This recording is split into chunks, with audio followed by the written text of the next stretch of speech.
l'isolation, mesurer l'isolation. Mais qu'est-ce que l'isolation? C'est ça que nous allons vous parler, de l'isolation.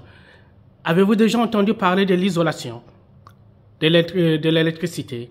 Mesurer l'isolation de l'électricité. Donc, je vais vous tourner et montrer notre installation. Ce que vous avez fait, par exemple, c'est ça que vous avez fait, effectuer votre installation. Mais à la fin, vous êtes ici devant votre tableau électrique. Qu'est-ce que vous allez faire à la fin? C'est ça que je vais vous montrer aujourd'hui, vous parler de ça, l'isolation. Donc, ici c'est mon élève, il a l'appareil. Donc, vous avez l'appareil ici, il va vous montrer comment nous allons placer les choses. Ça, c'est d'abord notre tableau électrique.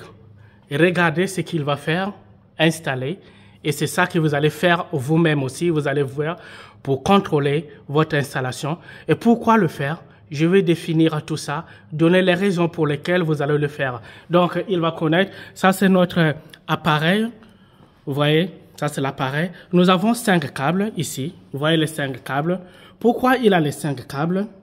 Regardez, les 5 câbles. Comment il va les placer? Comment? Voilà, les manettes. Ils sont en train vraiment de connecter parce que, voilà. Voilà, ils sont 5. 1, 2, 3, 4 et 5.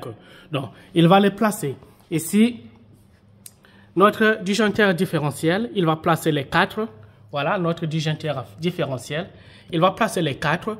Mais le 5e, comment il va faire avec le 5e? Allez, on commence. Vous voyez ici, nous avons un neutre. Et les 3 là sont les 3 phases. Phase 1, phase 2, phase 3. Donc ça c'est neutre. Voilà, c'est ça qu'il va faire. Placer. Vous voyez, il est en train de les placer. Voilà. Et qu'est-ce qu'il va faire? Il va faire quoi? Regardez d'abord. Voilà. Qu'est-ce qu'il va faire? Il va d'abord tester la batterie. Voilà, il teste la batterie, de savoir si ça fonctionne. Voyez-vous? Donc, il va tester ici, de savoir. Voilà. Donc, ça montre que la batterie, il y a la batterie à notre appareil. Donc, c'est ça. Et qu'est-ce qu'il va faire maintenant? Il va maintenant emmener à 500. À 500 volts. C'est ça maintenant, je vais vous demander pourquoi il a mené, parce qu'il y a certaines personnes qui m'ont posé la question, pourquoi, je vais placer ici, pourquoi il a mené ça à 500 volts? Oui, il a mené 500 volts parfois. Lorsque vous effectuez une mesure d'isolement électrique, l'injection de 500 volts ou une autre tension spécifique est couramment utilisée pour évaluer la résistance électrique d'un matériau ou d'un composant électrique spécifique. Cette procédure est principalement utilisée pour tester la résistance de l'isolation électrique, c'est-à-dire la capacité d'un matériau ou d'un composant à empêcher le passage du courant électrique entre des parties conductrices.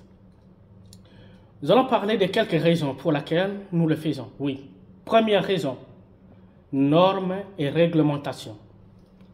Les normes et réglementations en matière de sécurité électrique, telles que les normes Commission électrotechnique internationale et les normes nationales, peuvent recommander ou exiger l'utilisation de tensions spécifiques pour les textes d'isolement.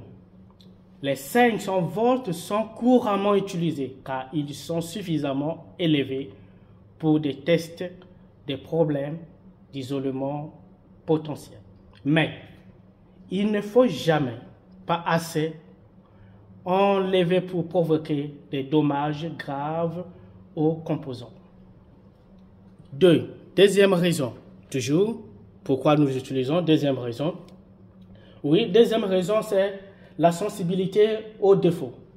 En utilisant une tension de 500 volts, vous pouvez détecter les défauts d'isolement qui pourraient n'est pas être évident à des tensions plus basses. Cela peut inclure des fissures musculaires, des contaminants ou d'autres imperfections dans l'isolation. Troisième raison pour laquelle nous l'utilisons, 500 volts, oui, la fiabilité. Les tests d'isolement sont souvent effectués pour garantir la fiabilité à long terme et des équipements électriques. Une tension de 500 volts est considérée comme un point d'essai fiable pour évacuer la résistance de l'isolation. La dernière raison, conception de composants. Certains composants électriques tels que les câbles, les transformateurs, les moteurs électriques, etc. sont conçus pour fonctionner avec des tensions nominaux beaucoup plus élevées que les volts. Il est donc logique d'utiliser une tension plus élevée pour assurer que l'isolation est adéquate. Donc, nous pouvons dire en conclusion, qu'est-ce que nous pouvons dire cela en conclusion? Oui, en conclusion, nous disons qu'il est essentiel de poser que la tension de test doit être choisie en fonction des spécifications du terme composant ou du système vous testez, ainsi que des normes applicables. De plus, il est important de prendre des précautions de sécurité appropriées lors de la manipulation des tensions élevées pour garantir la sécurité des personnes et des équipements. Voilà pourquoi nous utilisons 500 volts ici à notre appareil. Donc, voilà qu'est-ce qu'il va faire avec le dernier câble ou bien fil. Voilà ce qu'il va faire. Premièrement, normalement, vous pouvez le faire ou bien sans le faire. Pour vous assurer que l'appareil fonctionne, c'est-à-dire, ici, vous pouvez le faire ou bien sans le faire. Ça, c'est quelque chose que moi-même j'ai testé. J'ai vu que vraiment, c'est bien de tester. Parfois, vous pouvez avoir la batterie. L'appareil fonctionne. Parfois, la batterie, vous avez la batterie, mais l'appareil ne fonctionne pas.